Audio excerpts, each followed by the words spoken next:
राधे राधे, जय श्री कृष्णा। मैं सीमा सिंह बड़ों को चरण स्पर्श, छोटों को प्यार और बराबर वालों को नमस्कार करती हूँ। आज मैं आपको वैशाख मास के महात्म्य का चौथा अध्याय सुनाने जा रही हूँ। अब तक हमने 3 अध्याय सुने हैं। आशा करती हूँ आपको सभी अध्याय अच्छे लग रहे होंगे। अगर आपका कोई भी अध्याय सुनने से छूट गया है तो डिस्क्रिप्शन बॉक्स में मैं उसका लिंक छोड़ दूंगी। आप वहां से अपना छूटा हुआ अध्याय सुनकर पुण्य लाभ कमा सकते हैं। आइए सबसे पहले हम जानते हैं इस अध्याय में क्या सुनेंगे। वैशाख मास के इस अध्याय में हम चौथा अध्याय सुनेंगे। साथ ही वैशाख मास के स्नान की एक पौराणिक कथा भी सुनेंगे। साथ ही जगदीश भगवान की आरती सुनेंगे। आइए सबसे पहले वैशाख मास का चौथा अध्याय सुनते हैं। नारद मुनि राजा अम्बरीश से बोले कि हे राजन, वैशाख मास में शरीर में तेल लगाना, दिन में सोना, कांसे के बर्तन में भोजन करना, दोबारा भोजन करना, दूसरे का अन्न खाना, बिस्तर पर सोना, पलंग पर सोना, घर में स्नान करना, ये सभी कार्य वर्जित है। वैशाख मास में दोपहर के समय थके हुए ब्राह्मण के पैर दबाना सब व्रतों में उत्तम व्रत है।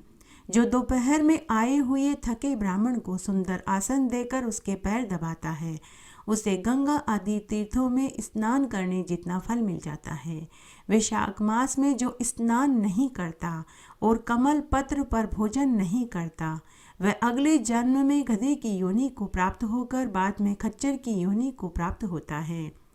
अगर मनुष्य स्वस्थ है, रोगहीन है, मोटा तरोताजा होकर भी वैशाख मास में स्नान नहीं करता, वह अगले जन्म में चांडाल की योनि को प्राप्त होता है। वैशाख मास की संक्रांति के दिन जो बाहर जाकर किसी तीर्थ पर स्नान नहीं करता, वह 100 जन्म तक कुत्ते की योनि को प्राप्त होता है। वैशाख मास में अन्न दान और जल दान न करने से निश्चय पूर्वक वह कभी दुखों से मुक्त नहीं होता। वैशाख मास में नदी में स्नान करके भगवान विष्णु का ध्यान करने से निश्चय ही 3 जन्म के सभी पाप नष्ट हो जाते हैं। प्रातः काल समुद्र में गिरने वाली नदियों में स्नान करने से 7 जन्म के पाप और उषा काल में सप्तगंगा में स्नान करने से करोड़ों जन्मों के पाप धुल जाते हैं। जानवी, कालिंदी, यमुना, सरस्वती, कावेरी, नर्मदा, त्रिवेणी, यह सप्त गंगा है। वैशाख मास में बहते हुए जल में मंजन करने से सारे जन्म के किए हुए पाप धुल जाते हैं। वैशाख मास में बावड़ी आदि के थोड़े से भी जल में स्नान कर लेने मात्र से मनुष्य के बड़े से बड़े पाप धुल जाते हैं। वहाँ पर गंगा आदि सभी तीर्थों का निवास होता है। दूध से उत्तम दही है, दही से उत्तम है घी। वैसे ही सब मासों में कार्तिक मास, कार्तिक से माघ मास और माघ मास से वैशाख मास उत्तम मास बताया गया है। दरिद्री तथा पराधीन को भी जो भी थोड़ी सी भी वस्तु मिले, चाहे वह जल हो, कंदमूल, फल हो, गुड़ हो, छाछ हो, सबका दान कर देना चाहिए। दान न करने से दरिद्रता आती है। दरिद्रता से मनुष्य पाप का भागी बनता है और पाप से मरने के बाद नरक मिलता है। इसलिए मनुष्य को अपनी सामर्थ्य अनुसार वैशाख मास में दान अवश्य करना चाहिए। यदि कोई मकान बहुत बड़ा हो परंतु उस पर छत न हो तो वह शोभा को प्राप्त नहीं होता। उसी प्रकार वैशाख मास में दान के बिना मनुष्य का जीवन व्यर्थ है। वैशाख मास के देवता विष्णु भगवान हैं। इस कारण इस मास में किया हुआ जप, तप, दान, यज्ञ अधिक फल देने वाला होता है। वैशाख मास में भगवान की प्रार्थना इन मंत्रों से करनी चाहिए कि हे भगवान, मैं वैशाख मास की संक्रांति में स्नान करने की कामना करता हूँ, कृपया आप इसको पूर्ण करें। तथा हे मधुसूदन, हे केशव, हे मुरली मनोहर, मैं स्नान करके आपको अर्घ्य देता हूँ, आप इस अर्घ्य को ग्रहण करें। गंगा आदि सब तीर्थ मेरे अर्घ्य को ग्रहण करके मुझ पर प्रसन्न होवें।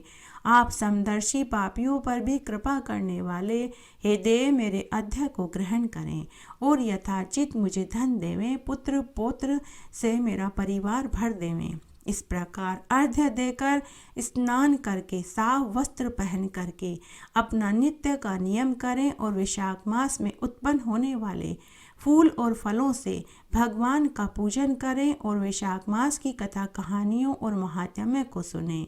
इससे करोड़ों जन्म के इकट्ठे किए हुए सभी पाप नष्ट हो जाते हैं। जो वैशाख मास में तुलसी दल से भगवान का पूजन करते हैं वे सार्वभौम राजा होकर अनेक जन्मों तक विविध सुखों को भोगते हैं और फिर अपने कितने ही कुलों के साथ विष्णु भगवान के सायुज्य लोक को पाते हैं। तुलसी की महिमा को बताते हुए नारद मुनि ने कहा कि तुलसी के गिरे हुए पत्तों को प्राप्त करने के लिए उसी के नीचे कोटि देवी देवताओं का वास होता है। हे राजन, तुलसी पत्र के जल से जिसका अभिषेक हो गया उसे संपूर्ण तीर्थों में स्नान करने, समस्त यज्ञों में दीक्षित समझना चाहिए। हजारों घड़े अमृत से भगवान श्री हरि को जो तृप्ति प्राप्त होती है उतनी ही तृप्ति वे तुलसी के एक पत्ते के चढ़ाने से ही उन्हें प्राप्त हो जाती है। 10,000 गोदान से जो फल प्राप्त होता है वही फल वैशाख महीने में तुलसी पत्र के दान से ही सुलभ हो जाता है। जिस व्यक्ति के मुख में मृत्यु के अवसर पर तुलसी पत्र का जल हो वह संपूर्ण पापों से मुक्त होकर भगवान विष्णु के लोक का अधिकारी बन जाता है। जो मनुष्य नित्य प्रति भक्ति पूर्वक तुलसी के जल को ग्रहण करते हैं वे लाख अश्वमेघ यज्ञों के फल को पा लेते हैं। जो मानव तुलसी को अपने हाथ में लेकर तीर्थों में प्राण त्यागते हैं वह सीधे ही विष्णु लोक के अधिकारी होते हैं। तुलसी काष्ठ की माला को गले में धारण करने वाला पुरुष पग पग पर अश्वमेघ यज्ञ के फल का भागी होता है, इसमें कोई संदेह नहीं है। जो मनुष्य तुलसी को अपने हाथ पर रखकर प्रतिज्ञा करता है और फिर उस प्रतिज्ञा का वह पालन नहीं करता उसे सूर्य और चंद्रमा की अवधि पर्यंत तक कालसूत्र नामक नरक में दुख भोगना पड़ता है।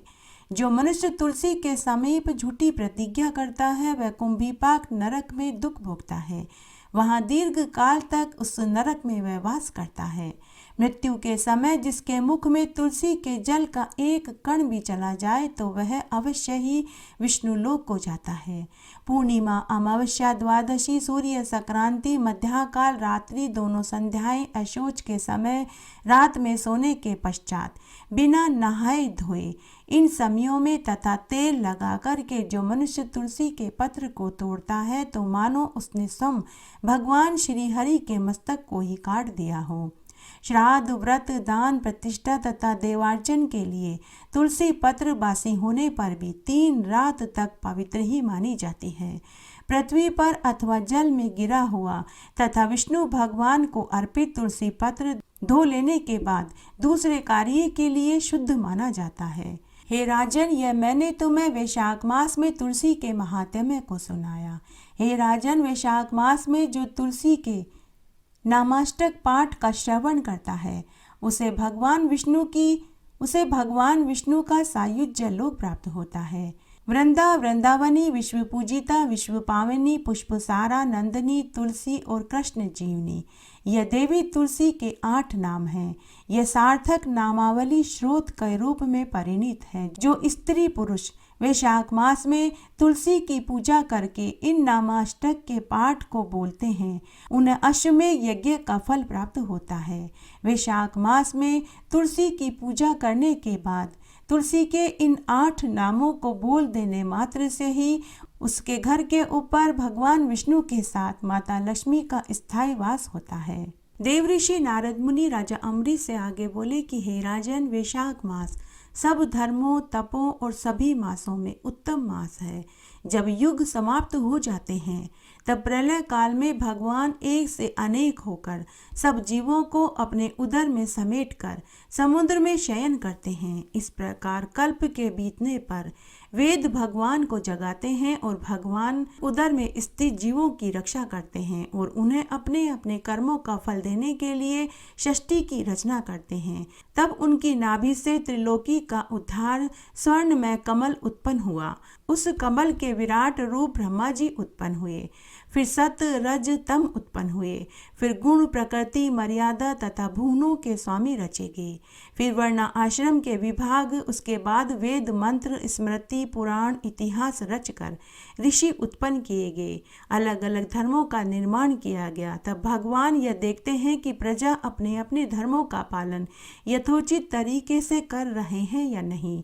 यह देखने के लिए अंतर्यामी भगवान प्रजा को डर दिखाने व उनकी परीक्षा लेने के लिए अवतार धारण कर संसार में आते हैं। भगवान ने देखा कि लोग वर्षा काल में कीचड़ के भय से धर्म का कार्य नहीं कर पा रहे, शीत में वात आदि के दुखों के कारण ठीक से धर्म का कार्य नहीं कर पा रहे, शरद ऋतु में ठंड के मारे प्रातःकाल जल्दी नहीं उठ पाते थे। तब भगवान ने एक उपाय सोचा कि मनुष्य के संपूर्ण पापों के निवारण के लिए बसंत ऋतु का निर्माण किया जाए, जिसमें न बरसात होती है न ठंड होती है, ताकि मनुष्य इस मौसम में स्नान, दान, तप, यज्ञ आदि करके धर्मों का ठीक प्रकार से पालन कर सकें और उनके पाप दोष का निवारण हो सके। वैशाख मास में मीन संकृष्टि में वर्ण आश्रम वासियों के कर्मों को देखने के लिए स्वयं भगवान धरती पर वैशाख मास में आते हैं। जो मनुष्य वैशाख मास में विषाक्त धर्म का पालन करते हैं, उनकी सभी मनोकामनाएं भगवान विष्णु पूरी कर देते हैं। जो मनुष्य इस मास में अधर्म पर चलते हैं, उनकी आयु, धन सब क्षीण कर देते हैं। जो मनुष्य अन्य मासों में पूजा व्रत नहीं करते और वैशाख मास में स्नान, व्रत, दान करते हैं, साधु सन्यासियों की सेवा करते हैं, गरीबों को अन्न, वस्त्र, रुपया दान करते हैं, तब भगवान उनकी सेवा पूजा को देखकर भगवान उन्हें उनके सभी पापों से मुक्त करके उन्हें क्षमा कर देते हैं। जैसे कोई राजा अपनी प्रजा के समीप जाता है और प्रजा अपने राजा के लिए भेंट लेकर जाते हैं, तो राजा उनकी भेंट से अनुमान लगा लेते हैं कि कौन राज्य भक्त है और कौन नहीं। उसी तरह भगवान भी वैशाख मास में पूजा, स्नान, व्रत, दान करने वालों को देखकर पता लगा लेते हैं कि कौन सच्चा भक्त है। भगवान इस मास में प्राणियों की परीक्षा लेने के लिए पृथ्वी पर आते हैं। तब देव ऋषि नारद मुनि राजा से बोले कि हे राजन, बहुत पुरानी बात है। एक ब्राह्मण दंपति थे, वे बड़े ही मिलनसार और मृदुभाषी थे। पूर्व जन्म के पाप कर्म के कारण वे निसंतान थे। हे राजन, ब्राह्मणी को गर्भ ठहरता था, लेकिन तीसरा और चौथा महीने लगते ही उसका गर्भ गिर जाता था।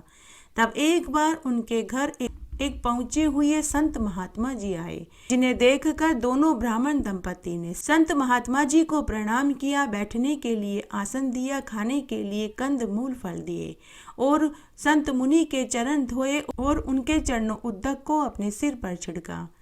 संत महात्मा उसकी सेवा पूजा से प्रसन्न हो गए। संत मुनि ने उनसे पूछा कि हे ब्राह्मण देव, आपको किस बात का दुख है? आज मैं तुम्हारे सेवा से प्रसन्न हुआ, तुम अपना दुख बताओ। तब ब्राह्मण दंपति ने अपना सारा दुख कह सुनाया और कहा कि हे महात्मा जी, मेरी पत्नी को गर्भ ठहरता है, लेकिन तीसरा और चौथा महीना लगते ही बच्चा गिर जाता है।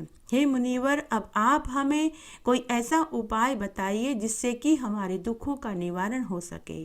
तब महात्मा जी ने थोड़ी देर के लिए अपनी आंखें बंद करी और अपने योग बल से पता लगा लिया कि उस ब्राह्मणी को और उस ब्राह्मण को संतान सुख क्यों नहीं मिल रहा।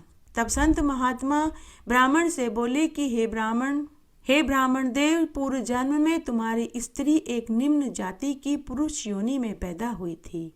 उस जन्म में इसने अपनी गर्भवती स्त्री को इतना मारा कि उसके पेट में ही बच्चा मर गया और पेट में बच्चे के मरने से उस महिला के शरीर में जहर फैल गया, जिससे उस गर्भवती स्त्री की मृत्यु हो गई।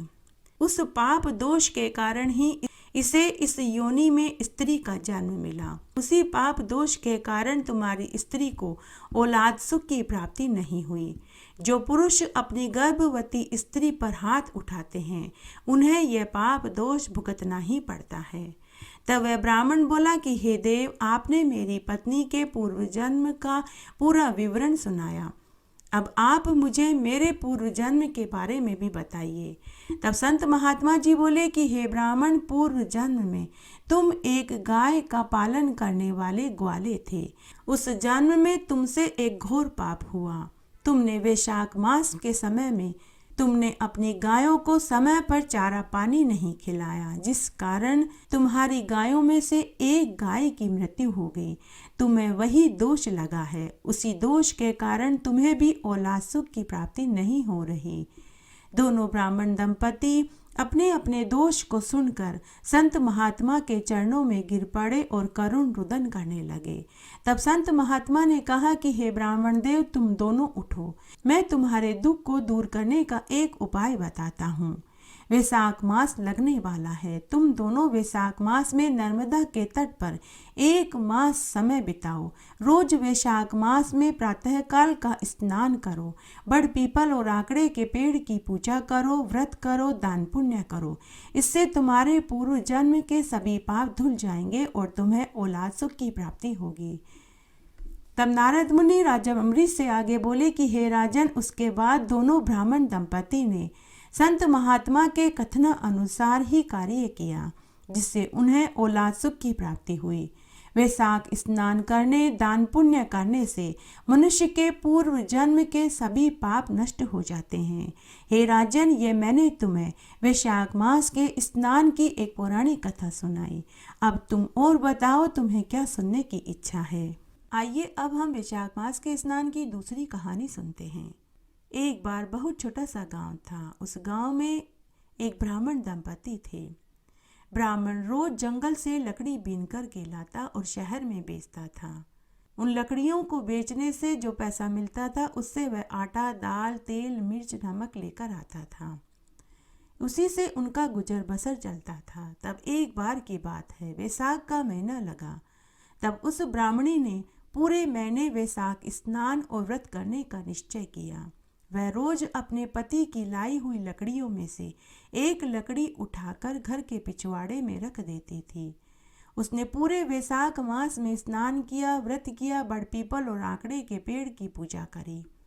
इस तरह पूरा एक महीना बीत गया। जब वैशाख पूर्णिमा का दिन आया तो ब्राह्मणी ने मन ही मन निश्चय किया कि आज मैं 5 ब्राह्मणों को भोजन कराऊंगी।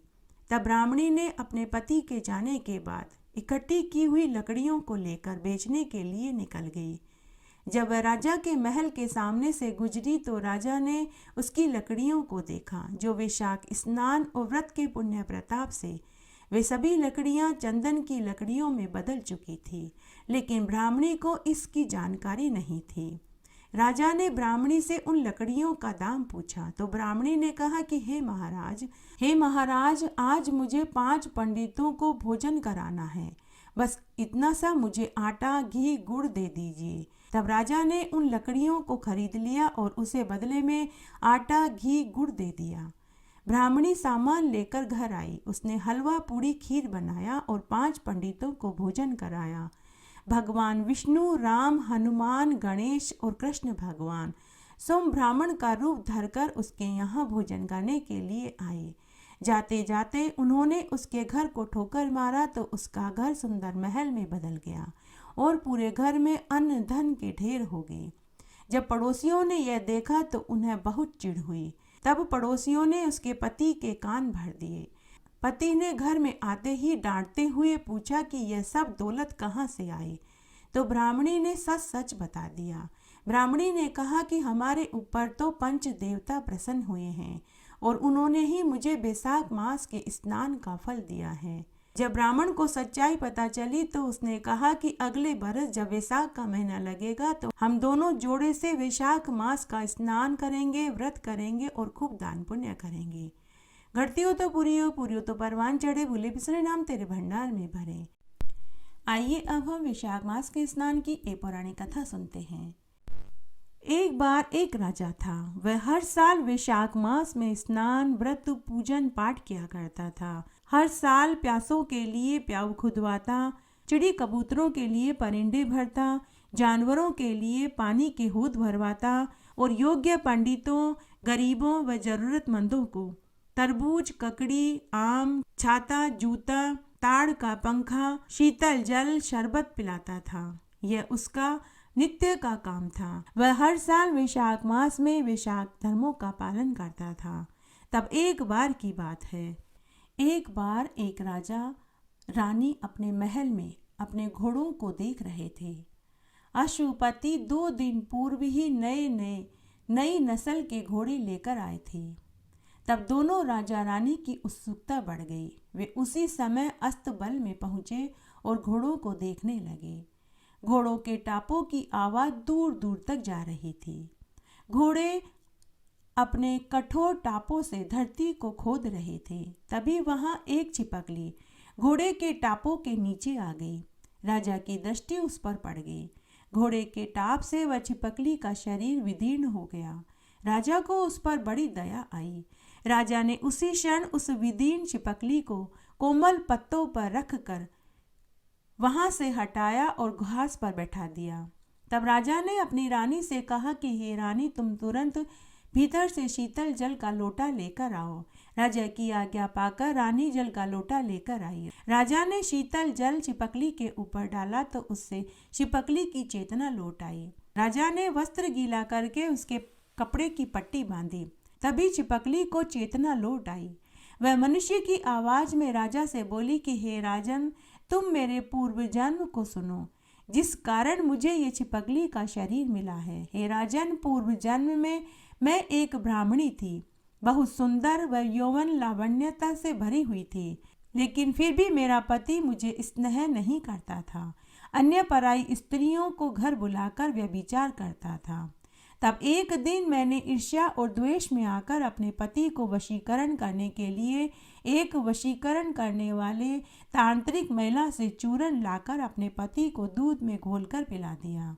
उस दूध को पीने से 2 दिन बाद ही मेरे पति को क्षयरोग हो गया। मेरे पति के आंतरिक अंगों में कीड़े पड़ गए। उसकी इंद्रियां व्याकुल हो गई। जब पराई स्त्रियों ने मेरे पति को ऐसी हालत में देखा तो वे उसके साथ रहना और सोना छोड़ दिया और वे सभी स्त्रियां मेरे पति को छोड़कर हमेशा हमेशा के लिए चली गई। तब एक दिन मेरे पति ने मुझे बड़े ही प्रेम भाव से हाथ जोड़कर कहा कि हे सुंदरी, तुम जो कहोगी मैं वही करूँगा। हे सुंदरी, तुम मुझे ठीक कर दो। तब मैंने उसी तांत्रिक से अपने पति को ठीक करने की दवाई लाकर पिला दी, जिससे मेरा पति कुछ ही दिनों में ठीक हो गया। लेकिन अब वह पूरी तरह से मेरे वश में था। उसके कुछ समय बाद मेरे पापों की संख्या ज़्यादा और पुण्य कम होने से मेरी मृत्यु हो गई और मैं अपने बुरे कर्मों के कारण नरक में तांबे के गरम गरम भाड़ में तपाई गई। उस नरक में मैं कई बरस तक जलाई गई। जब कुछ पाप शेष रह गए तो मुझे धर्मराज जी ने छिपकली की योनि में पटक दिया। हे राजन, मुझे इस योनि में 10,000 बरस बीत गए हैं। आगे मुझे पिशाच की योनि में दुख भोगना पड़ेगा। हे राजन, मुझे यमराज ने कहा था कि जो स्त्रियां अपने पति को वशीकरण करती हैं उसके सब धर्म क्षीण हो जाते हैं, उन्हें अनेक नरकों का दुख भोगना ही पड़ता है। हे राजन, तब मैंने जाना कि पति ही देवता है, पति ही गुरु है। पति की आज्ञा का पालन करने वाली स्त्रियों को स्वर्ग का सुख मिलता है। हे राजन, अब आप मेरा कल्याण कर सकते हैं। तब राजा ने छिपकली से पूछा कि हे कल्याणी, मैं किस तरह से तुम्हारी मदद कर सकता हूँ।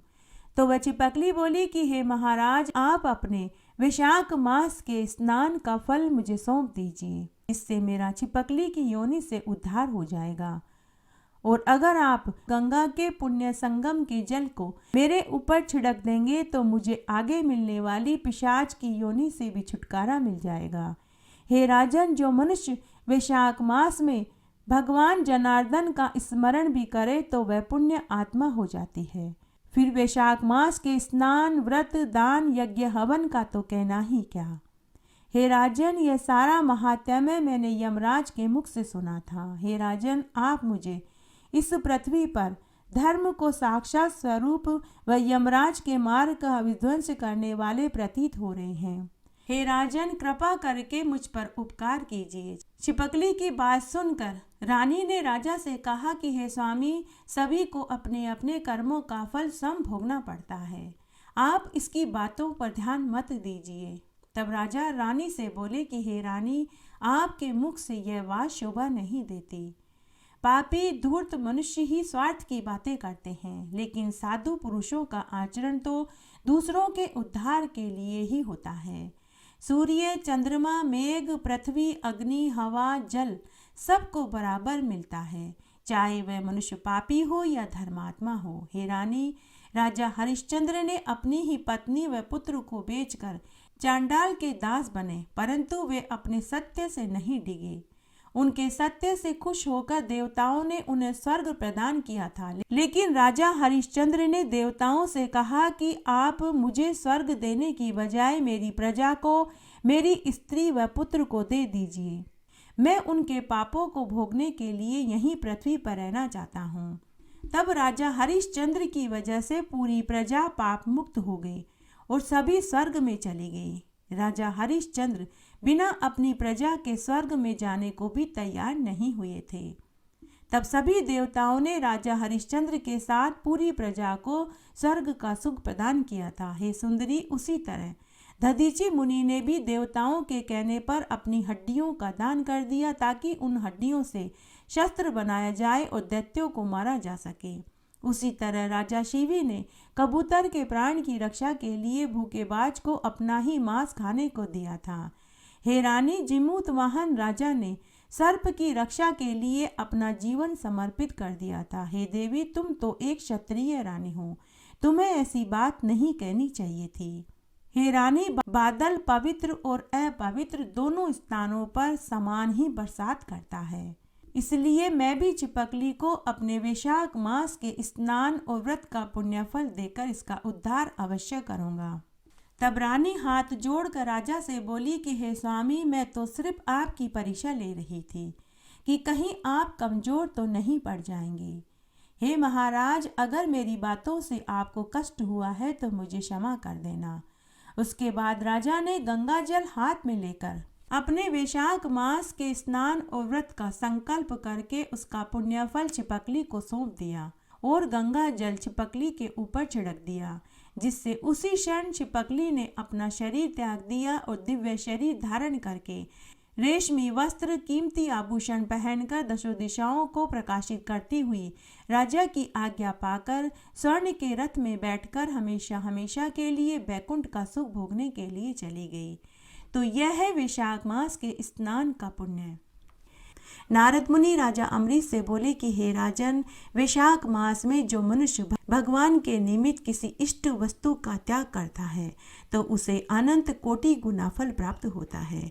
जो कांसे के पात्र का वैशाख मास में त्याग करता है वह अगले जन्म में चक्रवर्ती राजा बनता है। जो वैशाख मास में पलाश के पत्तों में भोजन करता है उसे ब्रह्मत्व की प्राप्ति होती है। जो तांबे के पात्र में वैशाख मास में भोजन नहीं करता उसे कभी भी दुख नहीं भोगना पड़ता।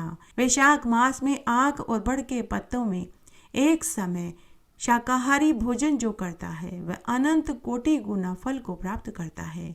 जो पीपल के पत्ते में एक समय वैशाख मास में भोजन करता है वह भूमंडल का स्वामी बनता है। नमक का त्याग करने वाला सुंदर और रूपवान होता है। गेहूं का त्याग करने वाला सबका प्रिय बन जाता है। शाक का त्याग करने वाला सुंदर नेत्रों वाला होता है। मूंग का त्याग करने वाला बिना शत्रु का चक्रवर्ती राजा बनता है। उड़द का त्याग करने वाला धनी और धनाढ्य होता है। चावलों का त्याग करने वाला अश्वपति बनता है। फल का त्याग करने वाला बहुत पुत्र और पोत्रों वाला होता है।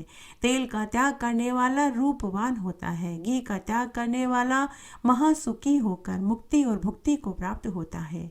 वैशाख मास में इन चीजों का त्याग करने से मनुष्य को कभी भी नरक नहीं देखना पड़ता। मरने के बाद स्वर्ग की प्राप्ति होती है। वैशाख मास में सोने और चांदी का त्याग करने वाला अति बलवान होता है। घी और दूध का त्याग करने वाला इस जन्म के सुख भोग कर मरने के बाद गोलोक में आनंद सुख प्राप्त करता है। पायस का त्याग करने वाला महेश्वर तथा मालपुए और लड्डू का त्याग करने वाला सुख से स्वर्ग में वास करता है। वैशाख मास में गृहस्थ को त्याग कर ब्रह्मा के विचार में लीन जो रहता है वह फिर कभी माता के गर्भ में जन्म नहीं लेता। वह आवागमन के चक्र से छूट जाता है। इस प्रकार जो वैशाख मास में मनुष्य नियम धारण करता है वह ब्रह्म पद को प्राप्त होता है। वैशाख मास के व्रत को धारण करने वाला नित्य हवन करे ब्राह्मणों और साधुजनों की सेवा करें, श्रद्धा से धर्म के कार्यों में तत्पर रहें, अच्छे जनों की संगति करें, विष्णु भगवान का पूजन करें, सत्य बोले, हृदय में दया को धारण करें, मीठे और प्यारे वचन बोलें, अपना चरित्र शुद्ध रखें, नित्य वेदों का पाठ करें, अपने धर्म में तत्पर रहें, क्षमाशील रहें, इंद्रियों को वश में रखें, काम क्रोध लोभ मोह माया अहंकार का त्याग करें, प्रत्येक शुभ कर्म भगवान को अर्पण करके करें। जो वैशाख मास में इन नियमों को धारण करता है वह कभी भी पापों में लिप्त नहीं रहता। वह इस जीवन के समस्त सुखों को भोगकर मरने के बाद वैकुंठ के सुख को पाता है।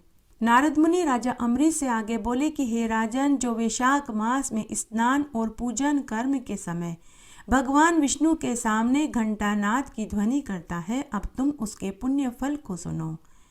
वह पुरुष हजारों कोटि वर्ष पर्यंत और असंख्य कोटि वर्ष पर्यंत अप्सरागणों से सेवित होकर विष्णु लोक में वास करते हैं, जो वैशाख मास में भगवान विष्णु के पूजन के समय घंटानाद करते हैं, क्योंकि घंटा समस्त वाद्यमयी समस्त देवतामयी होता है। घंटे में समस्त वाद्य और देवता विद्यमान होते हैं, इसलिए वैशाख मास में भगवान विष्णु के सामने घंटा नाद अवश्य करना चाहिए। जो मनुष्य वैशाख मास में भगवान विष्णु की आरती के समय घंटा नाद करते हैं, उन्हें 100 कोटि यज्ञ के पुण्य का फल मिलता है। वैशाख मास में भगवान विष्णु की पूजा और आरती के समय घंटा नाद की ध्वनि करने से उस मनुष्य के कई जन्मों के पाप नष्ट हो जाते हैं। घंटा नाद करने से विष्णु भगवान प्रसन्न हो जाते हैं। मृदंग और शंख नाद के साथ वाद्यों से ओंकार ध्वनि को करता हुआ विष्णु भगवान का पूजन करना चाहिए। इस प्रकार का पूजन करने से मनुष्य को मोक्ष की प्राप्ति होती है। जिस स्थान पर भगवान विष्णु के सामने घंटा नाद होता है, वहाँ स्वयं भगवान विष्णु का वास होता है। जो मनुष्य गरुड़ के चिन्ह से युक्त और सुदर्शन चक्र के चिन्ह से युक्त घंटे को स्थापित करते हैं, भगवान विष्णु उनके पापों को हर लेते हैं। जो मनुष्य वैशाख मास में भगवान विष्णु के पूजन के समय घंटा नाद करते हैं, उनके 100 जन्मों के संचित पाप उसी क्षण नष्ट हो जाते हैं। वैशाख मास में भगवान विष्णु के पूजन के समय जो घंटा नाद करते हैं, तो उन्हें तीर्थ, देवता दर्शन, यज्ञ, व्रत, दान और उपवास करने से जो फल मिलता है, वही फल घंटा नाद करने से ही मिल जाता है। वैशाख मास में भगवान विष्णु के सामने गरुड़ से युक्त घंटे को स्थापित करने मात्र से ही उस मनुष्य के घर में सहस्त्र कोटि तीर्थ और देवता आकर वास करते हैं। जो एकादशी और रात्रि जागरण के समय भगवान विष्णु के सामने घंटा नाद करते हुए भजन गाते हैं, नृत्य करते हैं, तो अगर उनके पितर नरक में भी पड़े हों तो उसी क्षण उन्हें स्वर्ग का वास मिल जाता है। आइए अब हम भगवान जगदीश की आरती बोलते हैं। वैशाख मास में कथा कहानियाँ और महात्म्य सुनने के बाद आरती जरूर बोलनी चाहिए। आइए आप भी मेरे साथ भगवान जगदीश की आरती बोलिए, इससे महात्म्य सुनने का संपूर्ण फल प्राप्त होगा। ओम जय जगदीश हरे, स्वामी जय जगदीश हरे, भक्त जनों के संकट, दास जनों के संकट क्षण में दूर करे। ओम जय जगदीश हरे, जो ध्यावे फल पावे, दुख विन से मन का, स्वामी दुख विन से मन का, सुख संपत्ति घर आवे, कष्ट मिटे तन का। ओम जय जगदीश हरे, मात पिता तुम मेरे, शरण गाऊं किसकी, स्वामी शरण गाऊं किसकी, तुम बिन और न दूजा, आस करूं जिसकी। ओम जय जगदीश हरे, तुम पूर्ण परमात्मा, तुम्ही अंतर्यामी, स्वामी तुम्ही अंतर्यामी, पार ब्रह्म परमेश्वर तुम सबके स्वामी। ओम जय जगदीश हरे, तुम करुणा के सागर, तुम पालन करता, स्वामी तुम पालन करता, मैं मूर्ख खल कामी, कृपा करो करता। ओम जय जगदीश हरे, तुम हो एक अगोचर, सबके प्राणपति, स्वामी सबके प्राणपति। किस विध मिलूं दया मैं तुमको मैं कुमति। ओम जय जगदीश हरे। दीन बंधु दुख हरता तुम ठाकुर मेरे। स्वामी तुम रक्षक मेरे। अपने हाथ उठाओ द्वार पड़ा तेरे। ओम जय जगदीश हरे। विषय विकार मिटाओ पाप हरो देवा। स्वामी पाप हरो देवा। श्रद्धा भक्ति बढ़ाओ संतन की सेवा। ओम जय जगदीश हरे। तन मन धन सब कुछ अर्पण है तेरा। स्वामी सब कुछ है तेरा। तेरा तुझको अर्पण क्या लागे मेरा। ओम जय जगदीश हरे। ओम जगदीश की आरती जो कोई जन गावे। स्वामी जो कोई जन गावे। कहत शिवानंद स्वामी मन वांछित फल पावे। ओम जय जगदीश हरे। ओम जय जगदीश हरे। स्वामी जय जगदीश हरे। भक्त जनों के संकट दास जनों के संकट क्षण में दूर करे। ओम जय जगदीश हरे। इस तरह आज हमने वैशाख मास के महात्म्य का चौथा अध्याय सुना। आशा करती हूँ यह आपको जरूर पसंद आएगा। मेरे साथ बने रहने के लिए आपका धन्यवाद। आगे आने वाली कथा कहानियों के लिए भी आप इसी तरह मेरे साथ बने रहें। धन्यवाद।